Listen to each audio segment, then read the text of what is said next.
ছেলে মেরে ডাকতে বলে আমার ছেলেরা রে, ও আমার মেয়েরা রে,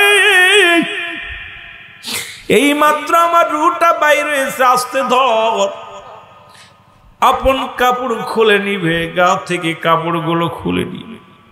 আমার বাবারা গরম পানিতে গোসল করায়া, মুসলমান গভীর মনোযোগ শুনে নাও, আতর গোলাপ লাগাইয়া 3 টুকরা কাপড়ের মধ্যে মুড়াইয়া দিবে। অনেক লম্বা বড় ইতিহাস, লম্বা বড় কথা সবাই তো জানেন। পায়ের বান্ধন যখন দিতে যাবে ডাকতে বলবে আমার ছেলেরা রে, আমার পাটা বান্ধিস না, এই পা দিয়ে কত তোদের কামাই করার জন্য কত কষ্ট করেছি, পা দিয়ে আমি তোমাদেরকে ঘুরে বেড়াইছি, এই পাটার মধ্যে বাঁধন দিস না, দুনিয়ার কোন সন্তানেরা বুঝবে না। পায়ে বান্ধন হয়ে গেল, যখন মাজার বান্ধন দিবে রে বাবা, সঙ্গে সঙ্গে ডাকতে বলবে আমার ছেলেরা রে, আমার মেয়েরা রে, আমার পায়ের মধ্যে বান্ধন, আমার মাজার মধ্যে বান্ধন দিস না। এই হাত দিয়ে ধরে তোদের চুমা দিতাম, এই হাত দিয়ে তোদের কোলে নিতাম, এই হাত দিয়ে কত আদর করতাম, আজকে সে হাতটা বেঁধে দিল। মুসলমান হাতের কথা এইবার চিৎকার মায়ের কথা কেউ শুনতে পারে না, এর মায়ের কষ্ট কেউ বোঝে না রে মুসলমান। আপনার বাবা, আপনার মা, আপনার বন্ধু, আপনার ভাই যে কি বলতে চায় কিচ্ছু বুঝি না। যখন মাথার মুষ্টি মোড়াইয়া যখন বাঁধন দিবে, চিৎকার মেরে বলবে আমার ছেলেরা, সারা জীবন তোদের মুখের দিকে তাকাইয়া কত কষ্ট করলাম, জীবনে তোদের মুখটা মলিন দেখলে নিজের ধৈর্য ধরে রাখতে পারতাম না, আজকে আমার মুখটা বান্ধিস না, জনমের মতো বেঁধে দিস না। আপনার মুখের কাপড় দিয়ে বেঁধে দেওয়া হলো। এবার আপনার যখন গোরস্থানে নিয়ে যাওয়া হয় রে আমার বাবারা আমার, যখন এইবার লাইন দিয়ে যখন কাতার বন্দি করে 4 বিয়ারি পালকি এসে মুসলমান আপনাকে নিয়ে যখন জানাজার নামাজের জন্য প্রস্তুতি হবে, ডাক দিয়ে বলবে ইমাম সাহেব আমার ছেলেরা রে, আমাকে ছেড়ে দাও, আমিও জামাতে নামাজ আদায় করব। পৃথিবীর কেউ বুঝি না, কেউ শুনি না, মুসলমান শুনে না, জানাজার নামাজ হয়ে গেল, কবরে শোয়াবে, তখনও বান্দা বড় আনন্দিত আছে, কারণ আপনজনেরা আপনার পাশে আছে, ছেলে থাকবে, মেয়ে থাকবে। আরে মুসলমান শোনো শোনো, ওই কবরের ভিতরে নামাই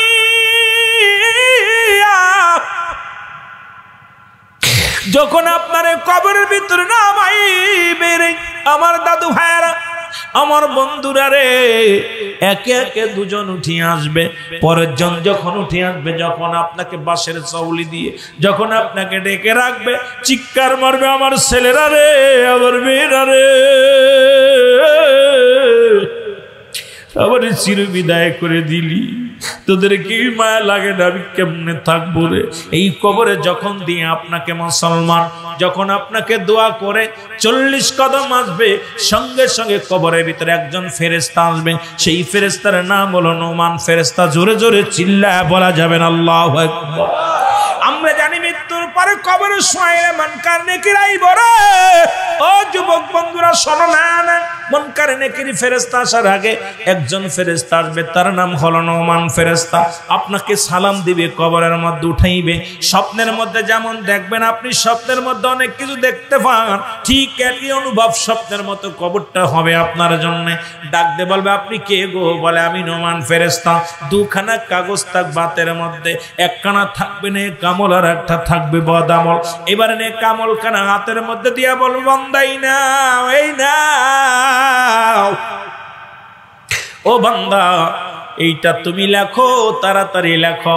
এবার দেখবে আমল নামা কত রাকাত নামাজ পড়েছি, কত রাকাত হাদিস পড়েছি, কোরআন পড়েছি, ভালো কর্ম করেছি, দান ধ্যান করেছি। বান্দা পায় বড় খুশি হয়ে যাবে, ডাকতে বলে ফেরেশতা রে আমি লাগবো কেমনে, আমার কাছে তো কোনো কলম নাই। ডাকতে বলে ও বান্দা, ও বেলাল হোসেন শোনো, ও বেলাল আহমেদ শোনো, তোমার কলম তোমার ডান হাতের শাহাদত আঙ্গুল মুবারক, এই হাতটার আঙ্গুল হলো প্রতিটা মানুষের আঙ্গুল মুবারক হবে কলম। জোরে জোরে চিল্লায় বলো মারহাবা। আমার বাবার এই হাতটা চুন খাওয়ার জন্য নয়, অনেক বাজানেরা আঙ্গুলের মাথায় সুন্দর খান, এই আঙ্গুলটার বড় দাম। আজকে যে মিলাদুন নবীর ওয়াজ হলো, আলোচনা হলো ময়দানে, এই নবীজি চন্ডকে দ্বিখণ্ডিত করেছিল শাহাদাত আঙ্গুলের ইশারায়, এই আঙ্গুলের বড় দাম। কিয়ামতের ময়দানে যার যার আমলনামা তার লিখে দেওয়া লাগবে। আমার বাবারা, এই যে কেরামন কাতিবিন দুজন কাঁধে আছে, দুজন ফেরেশতা আপনার লিখে রাখছে, লিপিবদ্ধ করেছে, এটা যার যার আমলনামা তার লেখা লাগবে। বলবেন না আমি পারবো না, স্কুলে যাই নাই, পড়তে পারি না। আজকে স্কুলে যান নাই, লেখাপড়া করা বাদ দিয়ে ব্যবসা বাণিজ্য করেন, কিন্তু কবরের জিন্দেগি ও মুসলমান মূর্খ বলে চালায় দেওয়া যাবে না। যার যার আমলনামা তার লেখা লাগবে। জোরে জোরে চিল্লায় বলো আল্লাহু আকবার। আল্লাহ কয় বান্দারে আমি জমিন যেমনি সৃষ্টি বানাইলাম এমনি তোরে বানাই নাই, আসমান যেমনি বানাইলাম এমনি তোরে বানাই নাই, আমার নিকটত্ব ফেরেশতাদের যেমনি বানাইলাম এমনি তোরে বানাই নাই, এই কলকাম এমনি তোরে বানাই নাই। আমি বানাইলাম আমার বান্দারে আমার কুদরতি রহমতের হাত দিয়া, কারণ এই মুখটারে আমার আল্লাহ তাআলা পবিত্র হাত দিয়ে বানাইছে রে মুসলমান। এই মুখের মধ্যে আজ থেকে আর বিড়িতে টান দিস না। তোদের পায়ে ধরে বলে যায়, ও যুবক ও যুবক, তোদের পায়ের মধ্যে হাত রেখে বলে যায়, একবারের জন্য বলে যায়, আজ থেকে আর বিড়ি সিগারেট গাঁজার মধ্যে টান দিস না। এই মুখটারে পবিত্র রাখ। হিন্দুরা মরে গেলে 7 গুলি দিয়ে আগুন দেয় মুখের মধ্যে, আর মুসলমান কেমনে মুসলমান দিনের মধ্যে কতবার মুখের মধ্যে আগুন দাও, কারণ এই মুখটারে তুমি পবিত্র রাখো। মুখটা তো রব্বে কারীম নিজ কুদরতি হাত দিয়ে বানাইলো, এই মুখটারে পবিত্র রাখার দরকার আছে কিনা? এর মুসলমান হয়তো কষ্ট পাবে আমার বাজানেরা, তবু আজকে বলে যায় রে, এই মুখের থুতু মুবারক হলো গো আপনার জন্য কালি।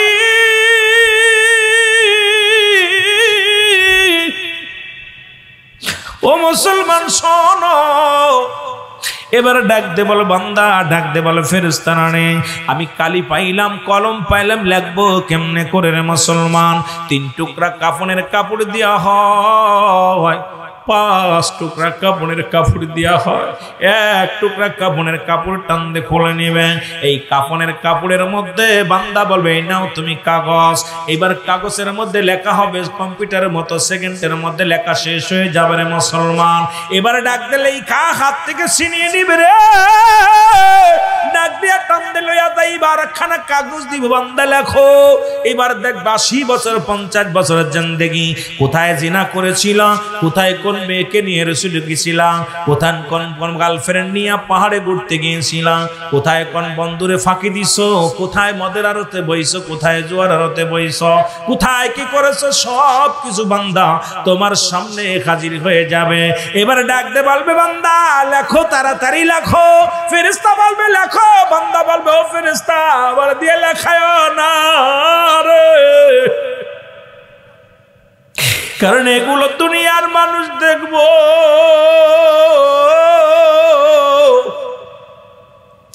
আরে এটা আমার লেখা রে মুসলমান। ডান দিক থেকে কবরে চাপ দিবে রে, ডান দিকের হাড্ডিগুলো বাম দিকে চলে যাবে, বাম দিক থেকে একটা চাপ দিবে, বাম দিকের হাড্ডিগুলো ডান দিকে চলে যাবে, উপর থেকে একটা চাপ দিবে, নিচের দিকে চলে যাবে। মুসলমান শুনে নাও, এক একটা গর্জন মারা হবে, এক একটা মুসলমান এক একটা বদামলগুলো লেখানো হবে। কত কষ্ট দিয়ে ওদিন কবরের আযাব, কবরে আযাব হয়, কবরে যে কঠিন বিচার হয়। যদি বিশ্বাস না হয় ও যুবক, আমি সিদ্দিকী সাহেব বলে যায়, আগামী দিন আপনার মা বাবার কবরের পাশে একটা গরু বানবেন, একটা ছাগল বান্ধিয়া সুন্দর খাবার দিবেন, খাবার দিয়া দূরে দাঁড়ায় থাকবেন, আড়ালে দাঁড়ায় থাকবেন। দেখবেন ওই ছাগল গরুটা রশি ছিঁড়াছিঁড়ি করবে, টালুমালু তাকাইবে, চোখ দিয়ে দর দর করে পানি ছেড়ে দিবে। কবরের আযাব একমাত্র মানুষ এবং দানব বুঝতে পারে না, পৃথিবীর সব মানুষ বুঝতে পারে, সব প্রাণীকে আল্লাহ বোঝার ক্ষমতা দিছে। ওই কবরে মুসলমান একটা দিন, একটা রাত, একটা সেকেন্ড, একটা বছর মুসলমান জাহান্নামীদের জন্য কঠিন হইব রে আমার বাজানেরা রে। এক একটা আঘাত করবে, এক একটা আমলনামা তোমার লেখানো হবে। লেখায়া নুমান ফেরেশতা ডাক দিয়া বলবে বান্দা গুড বাই, আমি বিদায়। তোর বদামল এত পরিমাণ করেছি রে বান্দা, একটু পরে তোর কবরের ভিতরে মন কান নেকির ফেরেশতা ইবতরা আমলনামা দেখিয়া তোরে জান্নাতি না জাহান্নামী ফয়সালা করে দিব। আমার বাজানেরা রে, ভালো আমলটা যদি ভালো হয় এটা উপরে থাকবে, বদ আমলটা নিচেই থাকবে। এরপরে নুমান ফেরেশতা বিদায়ের পরপরই মুসলমান মুনকার নেকির কবরে আইব। কবরে আপনার আমলনামাটা দেখব, দেখিয়া বান্দারে জান্নাতি মানুষ হইলে জান্নাতের একটা দরজা খুলে দিবে। কিয়ামত পর্যন্ত জান্নাতে মুসলমান ওই কবরে তার জীবন যাপন করবে। এই কবর থেকে যেদিন উত্তোলন হবে রে বান্দা, কেউ বলবে আমি 1 ঘন্টা ঘুমাইলাম, কেউ বলবে 1 দিন ঘুমাইলাম, কেউ বলবে কেবল শুইলাম, কেবল ঘুমের আবাস আসলো। ও দেখা যায় বছরকে বছর, 2-1 বছর, 2-500 বছর, 10,000 বছর, 1000 বছর হয়ে যাবে। আমার মুসলমান বাবারা, আর যিনি জাহান্নামী হবে তার জাহান্নামের ওইগুলো দেখিয়া রে মুসলমান, জাহান্নাম থেকে দরজাগুলো খুলে দেয়া হবে। কিয়ামত পর্যন্ত ওই জাহান্নামের সাপ বিশ্ব আগুন মুসলমান, ওই জাহান্নামের সমস্ত আযাবগুলো, জাহান্নামের কঠিন কঠিন ভয়ানক আযাবগুলো কবর পর্যন্ত, কিয়ামত পর্যন্ত চালু থাকবে। জোরে জোরে চিল্লায়া বলো আল্লাহু আকবার। আমার ভাইরা, আমার বন্ধুরা, আমার জান্নাত নিয়ে পাগলের মতো ছুটে আসবে আজরাইল আলাইহিস সালাম। বলবে যাও আজরাইল দাঁড়াও, আমার বান্দা তো জান্নাতের পাগল না, আমার বান্দা হলো আমি রব্বে কারীমের পাগল, আমার হাবিবের পাগল। তুমি জান্নাতের উপরে লেখো আল্লাহু আকবার। জোরে বলো কি, আর একটু জোরে বলো কি, আল্লাহু আকবার। আর মাছ দরিয়ার মধ্যে লেখো লা ইলাহা ইল্লাল্লাহু সাল্লাল্লাহু আলাইহি ওয়াসাল্লাম লিখে নিয়ে চলে আসবে। আজরাইল এসে সামনে দাঁড়ায়া যাবে, ডাক দে বলবে কোথায় বেলালউদ্দিন রে, এই দেখো তোমার জন্য রব্বে কারীম কত সুন্দর জান্নাত গুলো সাজিয়ে রাখছে। তোমার হাকাজা যত লাগবে, নিয়ামত যত লাগবে, অফুরন্ত ভান্ডার গুলো তোমার জন্য দেয়া হলো।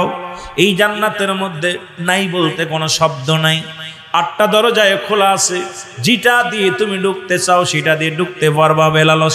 বেলালউদ্দিন রে ডাক দে বলবে শোনো আজরাইল, তুমি আমার জান্নাতের লোভ দেখাও না। বলে দেখো জাহান্নাম, কাফের মুশরিকদের জন্য জাহান্নাম প্রস্তুতি করে রাখছে আমার রব্বুল আলামিন। বলে মাকে জাহান্নামের ভয় দেখায়ও না, জান্নাতের আশা করো না। আমি রব্বে কারীমের পাগল, আমি আমার মাওলার পাগল, আমি আমার নবীর পাগল। আজরাইলকে ডাক দে বলে রব্বে কারীম আজরাইল দেরি করো না, আমার বান্দা যখন ওই আল্লাহর আমি কুদরতি নামটা তুমি সুন্দরভাবে দেখায়া দাও, আমার হাবিবের নামটা দেখায়া দাও। বান্দা যখন চোখটা উঁচু করে যখন চেয়ে পড়বে, তখন তুমি সঙ্গে সঙ্গে তার রুটা বাইর করে নিবা, চোখ দিয়ে প্রবেশ করবা। বান্দা যখন উপরের দিকে তাকায় পড়বে, আল্লাহু আকবার জোরে বলো না, দেখবেন মালাক ইমানদার যখন মৃত্যুবরণ করে সর্বপ্রথম উপর মুখটা টান দিবে। যদি কোনো ব্যক্তি মালাকুল মউত যখন আজরাইল জান কবজ করতে আসে, এই সময় যদি কেউ পাশে থাকেন ইমানদার ব্যক্তির, আপনি অনুভব করতে পারবেন মুমিন একটাবার তাকাবে উপরের দিকে, আরেকবার তাকাবে বাম দিকে তাকাইয়া, এ মুসলমান শুনে নাও, একবার আওয়াজ দিয়ে পড়বে লা ইলাহা ইল্লাল্লাহু মুহাম্মাদুর রাসূলুল্লাহ। যখনই কালেমাটা পড়বে, যখন লেখা দেখবে বান্দা, লেখা দেখার সঙ্গে সঙ্গে চোখ দুটা বড় বড় করে তাকাবে, আর আল্লাহ বলবেন আজরাইল তাড়াতাড়ি চোখের মধ্যে চলে যাও। সঙ্গে সঙ্গে প্রবেশ করবে, রূহটাকে ধরবে। এবার যখন ভিতরে ধরবে, বান্দার ডান দিক বাম দিকে তাকাইয়া মিষ্টি মিষ্টি হাসবে, মৃদু মৃদু হাসি দিবে। হাসি দিয়া মালাকুল মউতকে স্বাগতম জানায় বল মালাকুল মউত, আমার আপনজনদের দেখা শেষ, আমার পরিবার ও পরিজনদের দেখা শেষ। এই দুনিয়া আসবে, দুনিয়ার সামনে আসবে, দুনিয়া বলবে ও বেলাল হোসেন, বেলাল উদ্দিন শোনো, এই দুনিয়ার মধ্যে তুমি পাইলা কি আগে বলো। এবার বিলাল আওয়াজ দিয়ে বলবে দুনিয়ার ফেরেশতা শোনো, আমি দুনিয়ার ফজর পাইলাম শুধু চলছতরি আর ধোঁকাবাজ। এই দুনিয়া আমি চাই না, এই দুনিয়া থেকে আমার লয়ে যাও রব্বে কারীমের দরবারে। সঙ্গে সঙ্গে দুনিয়া যখন বিদায় নিবে, মালাকুল মউত অনাসে তার জানটা বাইর করবে। জোরে জোরে বলো মারহাবা।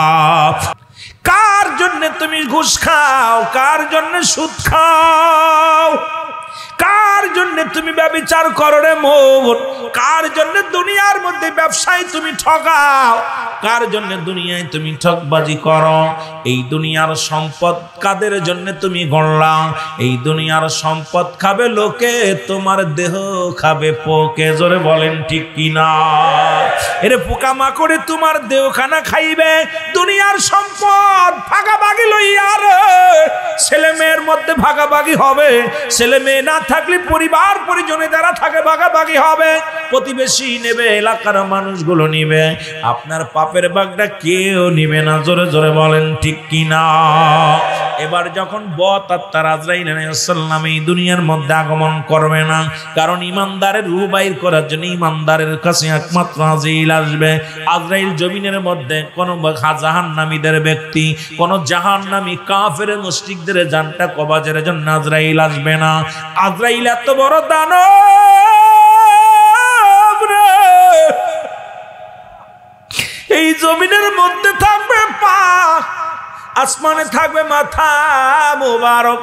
এমন ভাবে একটা ঝাঁকুনি মারবে, এমন ভাবে একটা চিৎকার মারবে, আজরাইলের ওই কাফন ঝাঁকুনি শুনিয়া রে, গর্জন শুনিয়া ও মুসলমান শোনো, মালাকুল মউত এমন ভাবে একটা চিৎকার দিবে, এমন ভাবে আপনাকে বিকৃত আওয়াজ দিবে রে মুসলমান। সঙ্গে সঙ্গে জানটা বাইর হবে ওই পিছনের রাস্তা দিয়া। ও মুসলমান, না হয় গাল দিয়া, না হয় নাক দিয়া, না হয় জিহ্বা দিয়া। মুসলমান শুনে নাও, শুনে নাও, আজরাইল আসবে ইমানদারের কাছে, বেঈমানদের কাছে নয় রে মুসলমান। এই মালাকুল মউত আসে মৌতের কথা বলতে যাইয়া একটা কথা মনে পড়ে গেল রে মুসলমান, শুনে নাও। হযরত ইদ্রিস আলাইহিস সালাম ওরে জান্নাতের মধ্যে আছে। আবার এক আলেম সাহেব দেখলাম এটাকে ব্যঙ্গ করেছে যে জামান নবীর আগে কোন নবী জান্নাতে যাবে না। আরে বুকারাম আলেম শুনে নাও, এটা হাসরের ময়দানে। আর যত নবী আদম থেকে শুরু করে যত নবী পয়গম্বর দুনিয়ার মধ্যে আগমন করেছে, সবাই জান্নাতি, জান্নাতি নিয়ামত কিয়ামত পর্যন্ত ভোগ করবে। জোরে জোরে চিল্লায়া বলেন মারহাবা। যে কথাগুলো বলে দিলের কান্ডা লাগা শোনো। ইদ্রিস আলাইহিস সালাম জান্নাতের মধ্যে আছে, চারজন ব্যক্তি এখনো জীবিত, তাদের মধ্যে হযরত ইদ্রিস আলাইহিস সালাম জান্নাতের মধ্যে আছে। দুপা মুসলমান পাহাড়ের দায়িত্ব আছে হযরত ইলিয়াস আলাইহিস সালাম, পানির দায়িত্ব আছে হযরত খিজির আলাইহিস সালাম। আর একজন নবী আসবেন দুনিয়ার মধ্যে আখির নবীর উম্মত হইয়া, যিনি হলো হযরত ঈসা আলাইহিস সালাম। জোরে জোরে বলেন মারহাবা। কয়জন ব্যক্তি এখনো জিন্দা, কিয়ামতের আগে তাদের মৃত্যু হয়ে যাবে। আমার বাবারা শুনে নেন, এক নাম্বার হলো হযরত ইদ্রিস আলাইহিস সালাম, যিনি জান্নাতের মধ্যে এখনো আছেন মুসলমান। ওনার একবার মৃত্যু হয়েছে, আবার তারে জিন্দা করা হয়েছে। এই জিন্দা অবস্থায় জান্নাতের মধ্যে আছে হযরত খিজির আলাইহিস সালাম, যিনি পানির দায়িত্ব আছে মুসলমান। পাহাড়ের দায়িত্ব আছে হযরত ইলিয়াস আলাইহিস সালাম। আপনার এলাকার মধ্যে বড় বড় পাহাড় আছে, এই পাহাড়গুলো রক্ষণবেক্ষণ দেখাশোনার দায়িত্ব রব্বে কারীম একজন নবীকে দিয়েছে, তার নাম হলো হযরত ইদ্রিস মুসলমান ইলিয়াস আলাইহিস সালাম।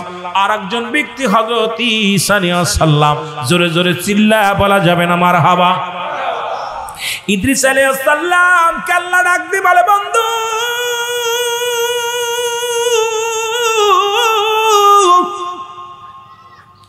তুমি জান্নাত পেয়ে খুশি নি গো?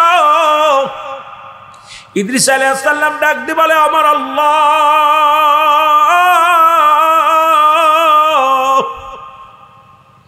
আমি তোমার জান্নাত পেয়ে বড় হ্যাপি গো, তবে তোমার আজরাইল মালাকুল মউত মনে হয় আমার সঙ্গে ভালো ব্যবহার করে নাই। আল্লাহ বলে, আজরাইল রে তাড়াতাড়ি যা, আমার বন্ধু কি বলে আয়। আজরাইল আসে সালাম দা, আসসালামু আলাইকুম নবী ইদ্রিস আলাইহিস সালাম। ওয়ালাইকুম আসসালাম। আজরাইল রে, আগে বলো আমার রূহটা তুমি কেমনে বাইর করেছো? আজরাইল আলাইহিস সালাম ডাক দেখা, আল্লাহর নবী গো, পৃথিবীর সব মানুষের জান কবজ করার জন্য আমি আসি না, একমাত্র ইমানদার মুমিনের জানটা বাইর করার জন্য আসি। এই পৃথিবীর মধ্যে আপনি জানেন না আমি এত বড় দানব, আসমানের মধ্যে আমার মাথা, জমিনের মধ্যে আমার পা, তামাম পৃথিবীর পানিগুলো যদি আমার মাথায় ঢেলে দেয়া হয় একটু পানি গড়াইয়া পড়বে না জমিনের মধ্যে। আল্লাহর নবী গো, আপনার রূহটা নিশি মায়ের বুকে দুধ খাইতে খাইতে সন্তান যেমনি ঘুমায়া যায় তদ্রূপ আপনার রূহটা আমি বাইর করেছি। আপনার রূহটার অনেক আসানে নিয়েছি, শুধু মাথার উপরে হাতখানে রেখেছিলাম। এর ইদ্রিস আলাইহিস সালাম ডাকতে বলে, আজরাইল,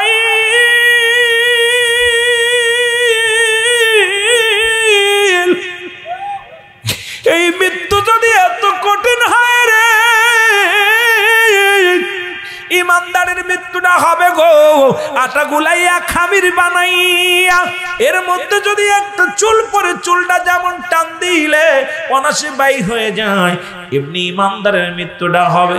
আজরাইল রে, এই মরণ যদি এত কঠিন হয় রে আজরাইল, ওর মৃত্যুর সময় যারা পায়খানা করে দেয়, প্রস্রাব করে দেয়, তাদের মৃত্যুটা কত কঠিন হয়। জোরে জোরে চিল্লায় বলা যাবে না আল্লাহু আকবার।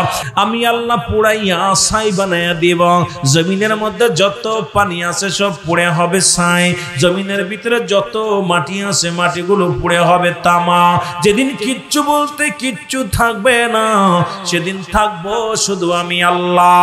ও মুসলমান শুনে নাও, আল্লাহ কয় বান্দারে, সেদিন থাকবো আমি আমার নবীর ভালোবাসা নিয়ে। আজকে ঈদে মিলাদুন নবীর মাহফিল, এই জন্য হঠাৎ করে মৃত্যুর দিকে গেলেও নবী লাগবে। কারণ নবী লাগবে কবরে, নবী লাগবে মিজানে, নবী লাগবে ফুলসিরাতে, নবী লাগবে আমাল কিয়ামতের ময়দানে। নবী কয় হায়াতি খায়রুন লাকুম, আমার হায়াতের জিন্দেগিটা আমার উম্মতের জন্য কল্যাণ স্বরূপ গো। ও মুসলমান শুনে নাও, আবার নবী কয় ওয়াফাতি খায়রুন লাকুম, আমার ওফাতটা, আমার ইন্তেকালটা আমার উম্মতের জন্য মুসলমান কল্যাণ স্বরূপ। সুতরাং এই পৃথিবীর মধ্যে নবীর প্রেমে সুন্নি ভাইয়েরা পাগল ফারাফার। কেন পাগল হলো সুন্নি ভাইয়েরা? কারণ নবীজি বলছে দুনিয়ার মধ্যে আগমন করলাম আমার উম্মতের জন্য, এই দুনিয়া থেকে বিদায় নিলাম আমার উম্মতের জন্য। আমার নবী লাগবে কবরে, নবী লাগবে ফুলসিরাতে, নবী লাগবে আমাল কিয়ামতের ময়দানে। এই জন্য সুন্নি ভাইদের অন্তরের মধ্যে আছে নবী, হৃদয়ের মধ্যে আছে নবী। ওরে নবী বিনে কোনো বান্ধব নাই, দরদি নাই। জোরে জোরে বলেন ঠিক কিনা? এ মুসলমান দিলের কান্ডা লাগা শোনো। আরে এই ব্যক্তির যখন বেলাল হোসেন দুনিয়া থেকে বিদায় হয়ে গেছে, যদিও আজকে সভাপতির নামটা নিয়ে বলি, শুধু বোঝানোর জন্য বলে যায়, বারুহুল আমিন সাহেব বিদায় হয়ে গেছে, মসজিদের মাইকেল হাম পড়ে গেল। আমি যে কথা বলতেছিলাম, কবর বলতে বুঝায় মানুষের মৃত্যুর পর থেকে শুরু করে কিয়ামত পর্যন্ত জগৎটাকে বলা হয় কবরের জগৎ।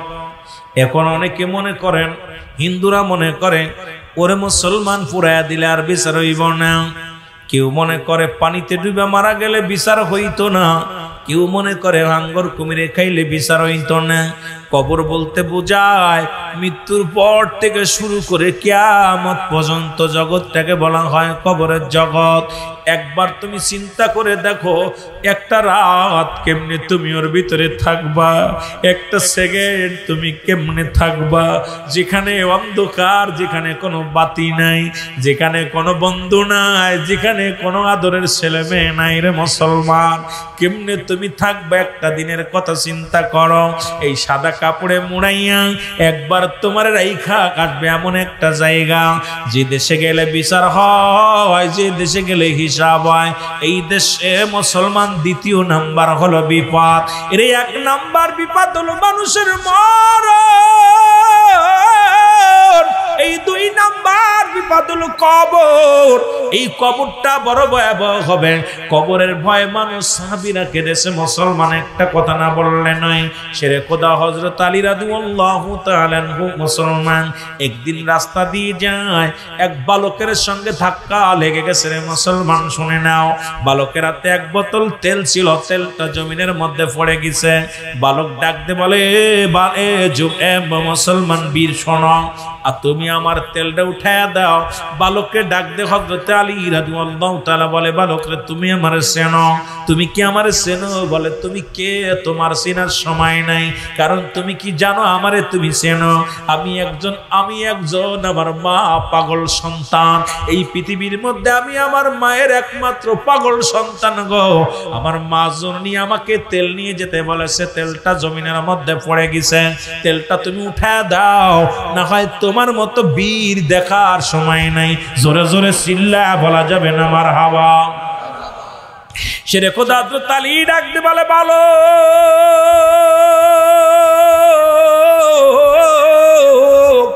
তুমি কি আমার চেনো? আমি হযরত আলী।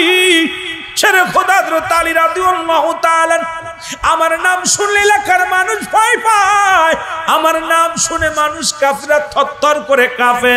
তুমি আমার সঙ্গে তর্ক করো, তুমি আমার সঙ্গে মুখে মুখে কথা কও। বালক বলে, হুজুর বেয়াদবি মাফ করবেন, এই পৃথিবীর মধ্যে আমার মায়ের চাইতে আর আমি কাউরে ভয় পাই না। আমার জনম দুঃখিনী মা, আমার মা, এই মায়ের তেলটা নিয়ে যেতে হবে, আমার মার আমানতিটা নিয়ে যেতে হবে। আলী রে, তুমি যত বড় পালোয়ান হও না কেন, যতক্ষণ পর্যন্ত আমার তেলটা না দিবা তোমারে ছাড়বো না। শেরে খোদা হযরত আলী এই মাটির থেকে মাটিগুলো টানতে উঠায় একটা চাকমার মুসলমান টিভি মারছে, সঙ্গে সঙ্গে সমস্ত তেলগুলো ছেড়ে দিছে। বালক খুশি হইয়া ডাক দি বলে, আলী সেলট, তোমাকে আমার মায়ের তেলটা ফেরত দিছ গো, তোমার এই সেলট। ও আলী তুমি যাও। এবার আলী রওনা দিছে, পিছন থেকে মুসলমান মাটি ডাক দে বলে, আলী দাঁড়াও। ও যুবক বন্ধুরা শুনে নাও, হযরত আলী রাদিয়াল্লাহু তাআলা পিছন দিকে তাকায়, দেখে কোনো মানুষ নাই। দ্বিতীয়বার ডাক দিছে, আলী দাঁড়াও। তৃতীয়বার ডাক দিছে, আলী দাঁড়াও। এবার মাটি থেকে আওয়াজ, তিনবার আওয়াজ আসছে। শেরে খোদা হযরত আলী ডাক দে কয়, কে রে তুই এত বড় বীর? আমি আলীর নামটা লও, একটু দেখানি তুমি কত বড় বীর। বলে, ও আলী শুনে নাও, আমি বীর নয়, তবে আমি এমন একজন বীর, শুনে নাও, যার কাছে তোমার আসতে হবে আমি সেই মাটি, আমার ভিতরে তোমার আশা লাগবে রে আলী। ও আলী শুনে রাখো, আজকে তুমি আমার যে কষ্ট দিছো, আমার হাড্ডি ভাঙছ, এমন একটা দিন আসবে আমার ভিতরে যখন তুমি যাবা, আমিও তোমার হাড্ডি ভেঙে দিব। জোরে জোরে চিল্লা বল আল্লাহু আকবার। শেরে খোদা হযরত আলী কান্না শুরু করে দিলেন। ও মুসলমান শুনে নাও গো, নবীজি তো 10 জন সাহাবীর জান্নাতি ঘোষণা করেছে দুনিয়া থেকে, তার মধ্যে 4 নম্বরে হযরত আলী রাদিয়াল্লাহু তাআলা। জোরে বলেন ঠিক কিনা? কিন্তু হযরত আলী কি প্রতিদিন কান্দে, চোখের পানিগুলো ফেলে ফেলে কান্দে। নবীজি, আলী রে তুমি কেন কাঁদো? কোন সাহাবীর জানাজায় যখন যাইতো, দাফন করার পর আলীর কান্না বন্ধ হতো না। নবী একদিন জিগায়, আলী রে তুমি এত কাঁদছো কেন? সব সাহাবী তো দোয়া করে, তুমি দেখি কবরে নামানোর সময় হাওমা করে কান্দো।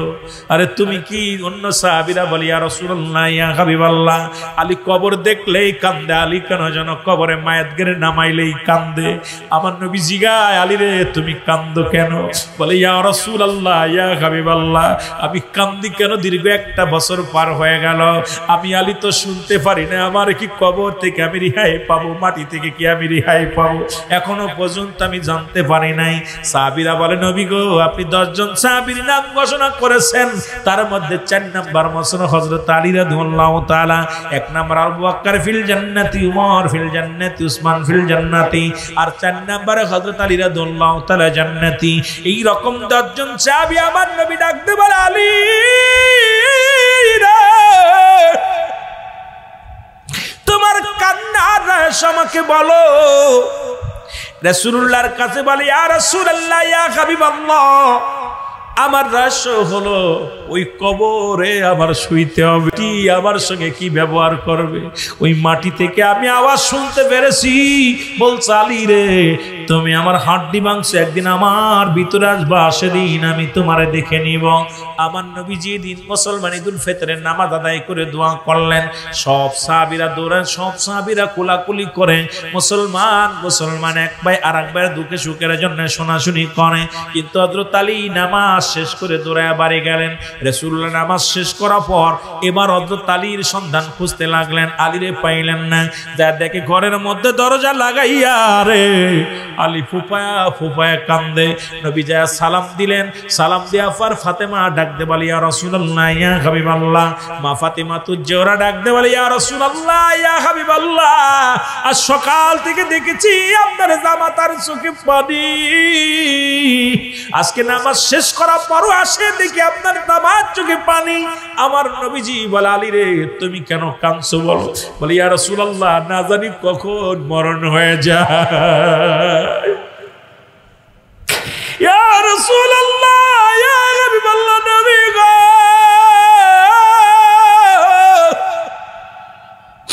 না জানি কখন মালাকুল মউত এসে যায় রে। আমার বছর পার হয়ে গেলে আজ পর্যন্ত খবর শুনতে পাইলাম না। ওই মাটি আমারে মাফ করে দিছে। ইয়া রাসূলুল্লাহ আমি এই জন্য কান্দি। আমার নবীজি হাত উঠায় কান্দে রব্বে কারিমের দরবারে, আলীও কান্দে। ইলহামের মাধ্যমে শুনতে পায় আলী নবীজিকে জানায়া দেয় জিবরিল আমিন ইয়া রাসূলুল্লাহ ইয়া হাবিবাল্লাহ, একটি বছর পার হয়ে গেছে আপনার আলীর চোখের পানি শুকায় নাই। যখন গভীর রাত হয়ে যেত শুধু চোখের পানি ছেড়ে কাঁদত, ওই জমিন তাকে ক্ষমা করে দিছে। জোরে জোরে চিল্লায়া বলেন না মারহাবা। আরে আজকে সেই মাটির মধ্যে আমাদের যেতে হবে রে। এই জমিনটার মধ্যে জমিনটা আমার আল্লাহ চূর্ণ বিচ্ছিন্ন করে দিবে। এই জমিন কিন্তু ছাড়বে না। এ ঘুষখোরেরা সুদখোরেরা যখন মাটির উপরে যায়, মাটি বলো বান্দা সুদ খাইয়া ঘুষ খাইয়া দেহ বানাইয়া আমার পিঠের উপর দিয়ে বিচরণ করো। আজ আমি দেখবো রে মুসলমান, এই কিন্তু দুনিয়ার মধ্যে যে কোনো মুহূর্তে মারা যেতে পারেন, যে কোনো মুহূর্তে চলে যেতে পারেন। আমি করজোরে দাবি করব আপনাদের কাছে, আজ থেকে অন্যায় পথ ছেড়ে দিই, ঘুষ ছেড়ে দিই, সুদ ছেড়ে দিই, ব্যভিচার ছেড়ে দিই, অন্যায় পথ ছেড়ে রব্বে কারিমের গোলামি করি। জোরে জোরে চিল্লায়া বলা যাবেন আল্লাহু আকবার। একটু মহব্বতের সঙ্গে দুরূদ শরীফ পড়েন আল্লাহুম্মা।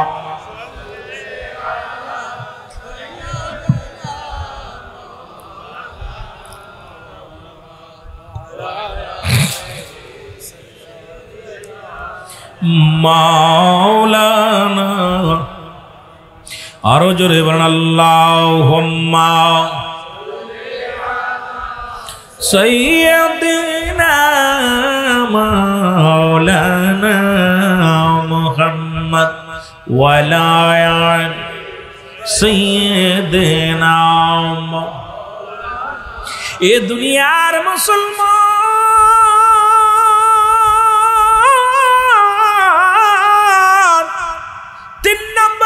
বিপদ হলো কিয়ামতের ময়দান।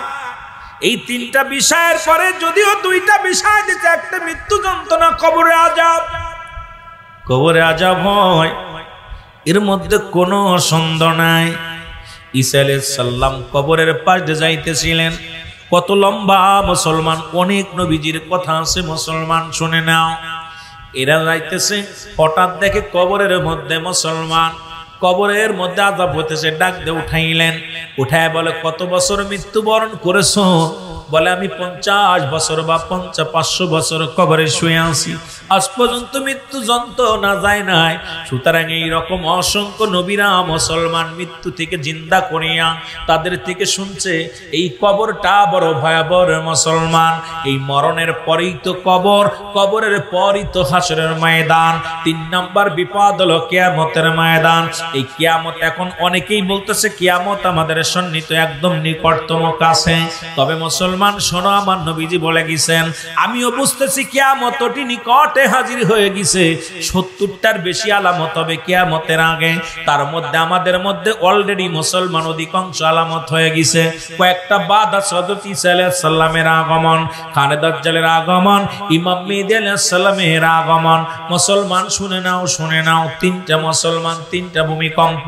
একটা হবে পূর্বাঞ্চলে, একটা হবে মধ্যপ্রাচ্যে, একটা হবে পশ্চিমাঞ্চলে। 3টা ভূমিকম্প হবে। মুসলমান বাবারা আমার, এই দুনিয়ার মধ্যে কিছু কথা আপনারা জেনে যান, কাজে লাগবে। কারণ ইমাম মেহেদী আলাইহিস সালাম আমাদের মধ্যে কিছুদিন আগে এক পাগল শুনেছি ইমাম মেহেদী দাবি করেছিল বাংলাদেশে কোনো ইমাম মেহেদী আইব না, ইমাম মেহেদী আলাইহিস সালাম আইব না। যদি কোনো ব্যক্তি ইমাম মেহেদী বলে দাবি করে, এর জুতাতে যত পিটাবেন ততই নেকি হবে। জোরে বলো আল্লাহু আকবার। ইমাম মেহেদী আলাইহিস সালাম বাংলাদেশে আইব না। ও যুবক, একটু কথা বলে এরপরে যাব যদি সময় পায়। আব্বা আমার কথাগুলো শুধু বোঝানোর জন্য আপনাদেরকে বলে যায়। রাসূল বলছি ইমাম মেহেদীর পরিচয় দিতে যাইয়া রাসূল বলছি ইমাম মেহেদী আলাইহিস সালামের বংশ থাকবে বদুয়া গোত্র। মুসলমান বংশ থাকবে কার? গোত্র থাকবে বদুয়া গোত্র। বংশ থাকবে মা ফাতেমার বংশ, নাম হবে মুহাম্মদ। মুসলমান শুনে নাও, আব্বার নাম থাকবে আব্দুল্লাহ, মার নাম থাকবে আমেনা। মুসলমান শুনে নাও, ইমাম মেহেদী আলাইহিস সালাম আসবে কখন? 40 বছর যখন বয়স হবে তখন প্রকাশ পাবে। তবে মক্কা মদিনার বুট এত বড় মান পাপ হবে। এই পাপ তো বাংলাদেশে শুরু হয়েছে। বহু মুসলমান তিরমিজি শরীফের হাদিস খানা দেখো না মুসলমান, 3952 নম্বর হাদিসের মধ্যে আমার রাসূল বলে গেছে, আমি অচিরেই দেখতেছি আমার উম্মতের মধ্যে একদল মানুষ বাইর হবে মুসলমান, তারা মূর্তি পূজারী হবে এবং অন্যকে উৎসাহিত করবে। এবছর আমরা 2025 সালে দেখতে পাইলাম আমার দেশে অনেক দাড়িওয়ালা টুপিওয়ালা গীতা পাঠ করেছে, নিজেরা উৎসাহিত করেছে। আমার দেশে এখন বর্তমানে একদল পীর সাহেব, তারা মূর্তি পূজারীর মূর্তিদের দায়িত্ব নিছে, পাহারা দেওয়ার দায়িত্ব নিছে। এখন বলতে পারেন হুজুর এটা তো কোরআনের মধ্যে আছে। হ্যাঁ আছে, কোরআনের মধ্যে সূরা তাওবার মধ্যে 6 নম্বর আয়াত আল্লাহ বলে, হাবিব আপনি আয়াতগুলো দেখবেন, ভালো করে পড়ে নেবেন, তারপরে যাচাই করবেন। আল্লাহ বলে, হাবিব আপনার কদমের মধ্যে যদি কোনো মুসলিম আসে, যদি আপনার কাছে সাহায্য চায় সাহায্য দিবেন, যদি নিরাপত্তা চায় নিরাপত্তা দিবেন, যদি আপনার কাছে নিরাপদ স্থানে পৌঁছায় দিতে বলে আপনি পৌঁছায় দিবেন।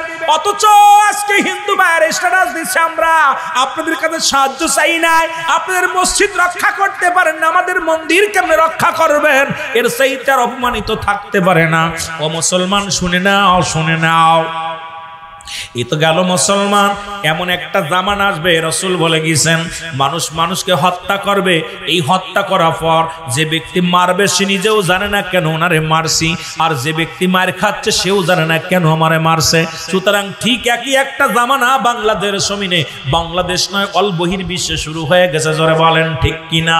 আজকে আমি আপনাকে মারছি কি আমি নিজেও জানি না কেন মারছি, আপনি মার খাচ্ছেন আপনি নিজেও জানেন না কেন মারতেছে।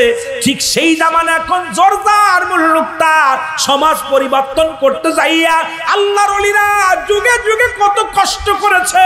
সেই ওলি আল্লাহদের মাজারের সঙ্গে যারা বেয়াদবি করা শুরু করেছে, লানত শুরু হয়ে গেছে। জোরে বলেন ঠিক কিনা? আল্লাহর ওলিদের সঙ্গে দুশমনি করলে, বুখারীর হাদিস, আল্লাহ নবী বলেছেন, আল্লাহ ঘোষণা করেছেন যদি কোনো ওলিদের সঙ্গে কোনো ব্যক্তি বিরোধিতা করে, যদি দুশমনি করে, রব্বুল আলামিন তার বিরুদ্ধে জিহাদ ঘোষণা করে। আজ অলরেডি শুরু হয়ে গেছে বাংলাদেশের মধ্যে। জোরে বলেন ঠিক কিনা? আমার ভাইরা, আমার বন্ধুরা, আমার রাসূলুল্লাহ দিন 3টা সিজদা মারবে। কয়টা? 3টা সিজদা মারবে। এর মাঝে আরো 1 ঘন্টার ওয়াজ রেখে গেলাম। 3টা সিজদা মারবে।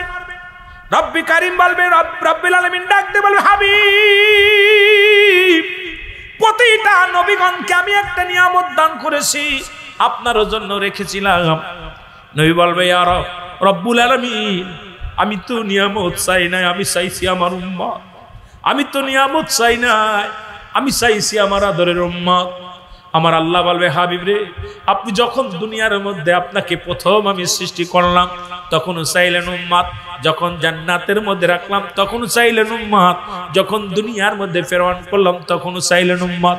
ও নবী গো, দুনিয়ায় বলেন হায়াতি খায়রুল লাকুম, আমার হায়াতের জিন্দেগিটা নবী গো আপনি উম্মতের জন্য বিলিয়ে দিলেন। নবী বলছে আমার উম্মতিদের জন্য আমি নবী আসলাম, আমার উম্মতের জন্য কল্যাণ স্বরূপ। কারণ শরীয়ত, তরিকত, তাকিকত, মারিফাত সব প্ল্যাটফর্ম বোঝানোর জন্য নবীজি দুনিয়ার মধ্যে আগমন করেছে। ও মায়াতি খায়রুল লাকুম, আল্লাহর নবী কম ওয়াফাতি খায়রুল লাকুম।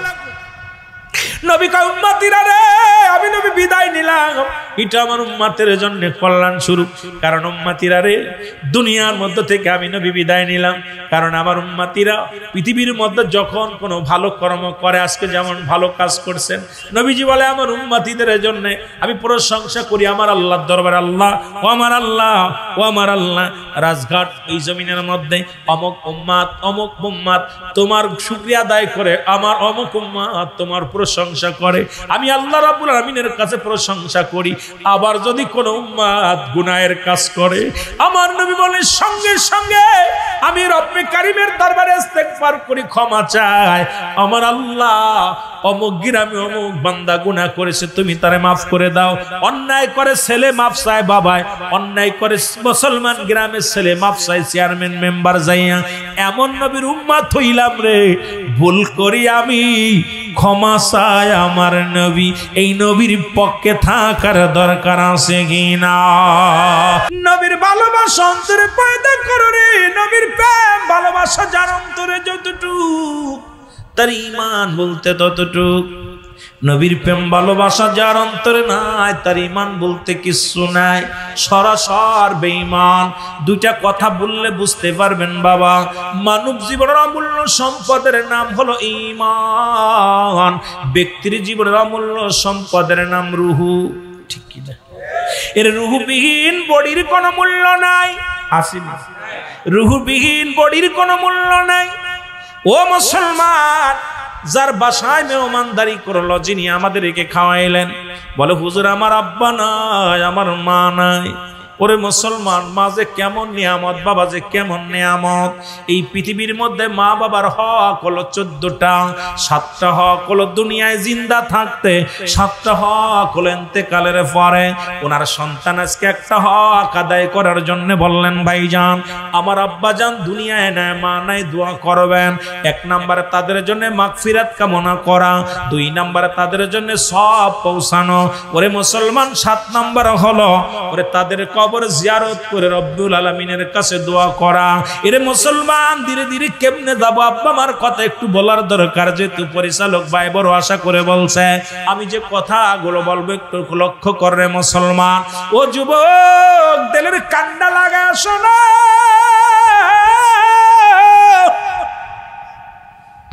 ও যুবক বন্ধুরা গো, মানব জীবনের অমূল্য সম্পদের নাম রুহু, ব্যক্তির জীবনের অমূল্য সম্পদের নাম রুহু। আজ কোনার আব্বার রুহটা নাই, মাটির কবরে শোয়া দিছে। দেখতে শুনতে ভালো, বাতাসটা নাই। কত 18 বছরের যুবক, কত 20 বছরের যুবক এই দুনিয়া থেকে বিদায় করে দেয়া হয়। মা কান্দে, বাবা কান্দে, আদরের বন্ধু বান্ধব সব কান্দে, কেউ ধরে রাখতে পারে না।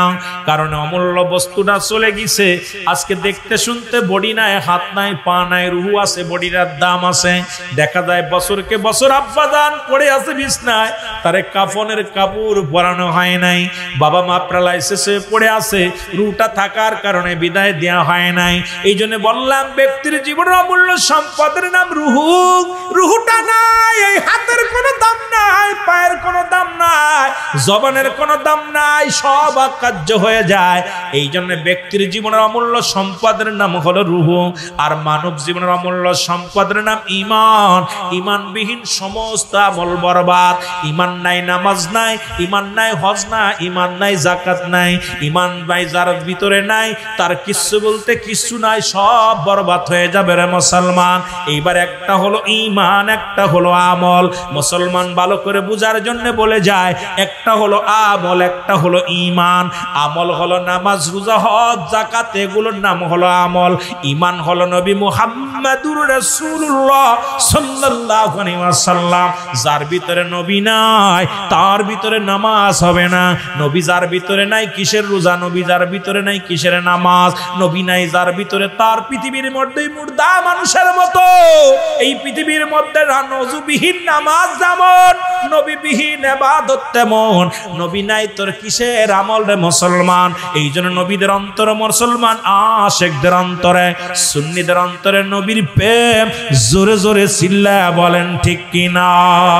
যার দিলে নাই নবীজির প্রেম তার সনে ভাব কইর না, বলো যার দিলে নাই। আরো জোরে বলেন, যার দিলে নাই নবীজির প্রেম তার ভাষণে ভাব রাইখ না, বলো যার দিলে নাই। ওরে রাইখো না গো, রাইখো না ভাই তার সনে ভাব রাইখো না। যার দিলে নাই নবীজির প্রেম তার সনে ভাব রাইখো না, বলো যার দিল।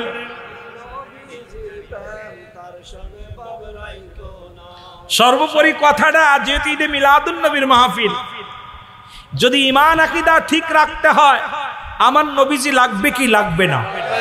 আরো জোরে বলেন, লাগবে কি লাগবে না? এই রাসূলের ভালোবাসাই হলো ঈমানের মাপকাঠি। জোরে বলেন ঠিক কি না? এই জন্য আমি আপনাদেরকে বলবো, আপনাদের ভিতরে দুইটা জিনিস, দুই দলের লোক আছে। এক দল আছে হলো ঈমানের দল, আর এক দল আছে আমলের দল। দুইটা দলই আছে। তবে এই দুইটা সমন্বয় আমরা সুন্নি ভাইয়েরা, আমাদের ঈমানও আছে আমলও আছে। জোরে বলেন ঠিক কি না? ঈমানও আছে আমল আছে। আরেক দল আছে আপনাদের ভিতরে খালি আমলে বিশ্বাস, ঈমানে বিশ্বাস নাই। কথা বুঝছেননি? এরা পার হইব, মাঝি লাগবো, পার হইব, বইটা লাগবো, কিন্তু আমার নবী বাদ দিয়া এরা দেখবেন নামাজ, রোজা, হজ, যাকাত সব ঠিক আছে, নবী মানতে রাজি নাই। আমি বলি ভাই আপনার ওযু নাই, নামাজ কেমনে পড়বেন? ওযুর তো শর্ত, নামাজের শর্ত হলো ওযু করা। তা আপনার ওযু যদি না থাকে ইবাদত করবেন কেমনে? আর আপনার ঈমানের মাপকাঠি হলো আমার নবী। নবী যদি আপনার ভিতরে না থাকে, আপনার কিসের নামাজ, কিসের টুপি, কিসের দাড়ি, কিসের পাগড়ি? এটা নিয়ে আমি একটা গজল বেঁধেছিলাম। আমার নামে মামলা হলো, কত আলেমরা আমার বিরুদ্ধে ষড়যন্ত্র করলো, আমার বাবারা কিন্তু পরোয়া করে, রুহুল আমিন সিদ্দিকী পরোয়া করে না। কারণ এই পৃথিবীর মধ্যে আপনারা জানেন, আজকে যদিও সাবজেক্ট দিছে আমি কথা বলতে পারি নাই, কারণ আমি রুহুল আমিন সিদ্দিকী বাস্তববাদী বক্তা, বাস্তবকে নিয়ে বেশি আলোচনা করি, যুবকদেরকে নিয়ে বেশি আলোচনা করি। তা আমার বাবারা গজলটা গাইলাম, তারা সচ্ছে মুসলমান, তারা নামেই মুসলমান, তারা ইমানদারির ঈমান নিয়ে করছে যারা খেলা, ইরাই তো আসলে এজিদেরই সেলা। বলেন ইরাই তো আসলে ওহাবিদের সেলা, এরা সাচ্ছে আরো জোরে বলেন, তারা সাচ্ছে মুসলমান, তারা টুপি দাড়ি পাগড়ি আছে দেখতে মাওলানা, ভিতরে নাই নবীর প্রেমে জিদে ভরা। ঠিক কিনা? টুপু আছে, পাগড়ি আছে, সব ঠিক আছে, নবী নাই। অমনি আমার আলেমরা কয় রুহুল আমিন আমাদের টুপির বিরুদ্ধে লাগছে, পাগড়ির বিরুদ্ধে লাগছে। আমি কই টুপি দাড়ি পাগড়ি আছে দেখতে মাওলানা, ভিতরে নাই নবীর প্রেম এজিদে ভরা, এরা শাসছে। ওরে হুসাইনি শিবিরে আযান হলো, ইয়াজিদের শিবিরেও আযান হলো। হুসাইনকে হত্যা করে তারা আসরের নামাজ পড়তে দাঁড়াইছিল। আর হুসাইন হত্যা করার পর ওর শিবিরে যত লোক ছিল তারাও আল্লাহর দরবারে নামাজ আদায় করেছিল। দুই দলই মুসলমান। একদল মানুষ হত্যা করে নামাজে দাঁড়াইলো, আর একদল জীবন দিয়া নামাজে দাঁড়াইলো। তারা দিল জীবন দিয়া, দিল আল্লাহ তোমার রাস্তায় জীবন দিয়ে দিলাম, বাকি যারা আছে তারাও দেওয়ার জন্য প্রস্তুতি নিলাম। আর ওরা নামাজ পড়ে কয় হুসাইনকে হত্যা করে শুকরিয়া আদায় করেছিল, আল্লাহ নবীর আহলে বাইতদেরকে হত্যা করেছি, ওরাও নামাজ পড়েছিল। এখন এই দুই শ্রেণী মুসলমান, এর হুসাইন ইসলামের মধ্যে আছে চোখের পানি, এজিদ ইসলামের মধ্যে আছে মারো কাটো খাও, দুনিয়াটা মস্ত বড়, খাও দাও ফুর্তি করো। ওই ফুর্তি চলবে না, কারণ হুসাইনের প্রেমিক ছাড়া পরপারে পার হওয়া সম্ভব হবে না। জোরে বলেন ঠিক কিনা? দুই শিবিরে আজান হয়েছিল, এ শিবিরও আজান হইল, ও শিবিরও আজান হইল। হুসাইনের শিবিরও আজান, আল্লাহু আকবার আল্লাহু আকবার আল্লাহু আকবার।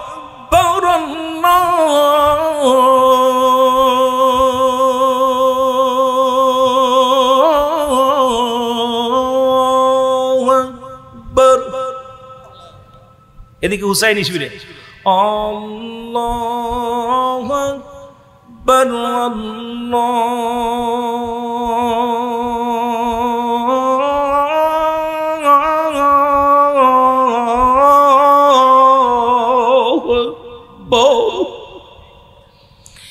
আশহাদু আল্লা ইলাহা ইল্লাল্লাহ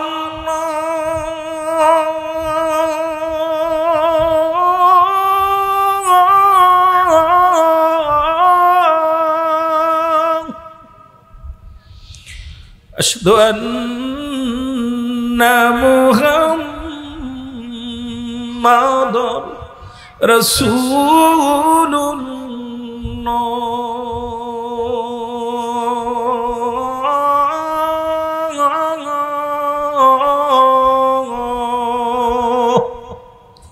হায়রে আজান, যারা মক্কা মদিনায় গেছেন বেলালের মসজিদের আজান ঠিক এভাবে হয়।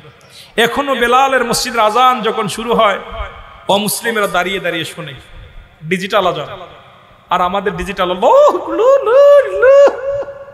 আজান মন কেড়ে নিছে, প্রাণ কেড়ে নিছে। আমার দাদু ভাইরা এই জন্য দুই শিবিরে আজান হয়েছে। আজান দিলেই যে মসজিদে যাইতে হবে খুব হিসাব করে চলছে। ধর্মনিয়া বাড়াবাড়ি ইমান আগুনের বাজারে, থাইকো হুঁশিয়ারে মুমিন থাইকো। শেখ সাদি আব্দুল্লাহ, তাই না? সুন্দর একটা গান গাইছে। উম্মত হবে ৭৩ দল, ৭২ জল যাবে রসাতল, বলছে নবীগণে। বর্তমানে বাতিল ফেরকা দেশটা গেছে ভরে, ঠিক কিনা? আর পারি না, কথা বুঝেননি? দেশটা গেছে বাতিল ফেরকায় বইরা। সুতরাং এই ফেরকা থেকে সাবধান, হুঁশিয়ার। আর আগাবো না, কারণ 12:30 বাজছে। আগামী দিন জুম্মা, ইয়ামুল জুম্মা। এই যে একটা ঈদ, মুসলিম মিল্লাদের 5টা ঈদ। কয়টা ঈদ? জোরে বলেন কয়টা ঈদ? এরে একের অধিক। আমাদের দেশের খতিব সাহেব উনি বলছে 2 ঈদ ছাড়া কোন। এরে আমার মনের জল্পনা কল্পনা, নবী যাব আমি সোনা, বলো যাব আমি সোনার। আরো জোরে বলেন যাব আমি। এরে আমার মনের জল্পনা কল্পনা, নবী যাব আমি সোনা। এই নবীজি কেউ ভালোবাসি, মনটাই আমার অনেক খুশি। নবীজি কেউ ভালোবাসি, আর নবীজি কেউ ভালোবেসে তৃপ্তি মেটে না। বলো নবীজি কেউ ভালোবেসে তৃপ্তি মেটে না গো। যাব আমি সোনা, আরো জোরে বলেন যাব আমি সোনা। এই নবীর প্রেমে এত জাদু, ডাকিলে মনে হয় মধু। নবীর প্রেমে এত জাদু, ওরে এই মধু কোথাও মেলে না। বলো এই মধু কোথাও মেলে না গো। যাব আমি সোনা, আরো জোরে বলেন যাব আমি সোনা। ইরে আমার মনের জল্পনা কল্পনা, নবী যাব এই রাজারঘাটবাসীর বড় আশা। দয়াল নবী চাই গো দেখা, রাজারঘাটবাসীর মনের আশা, নিদান কালে দিও দেখা মাহফিলের উসিলায়, বলো দিও দেখা মাহফিলের উসিলায় গো। যাব আমি, আরো জোরে বলেন যাব আমি, তাই বলো যাব আমি। ইনি আমার মনের জল্পনা কল্পনা, নবী যাব আমি, বলো যাব আমি। এ দুনিয়ার মুসলমান,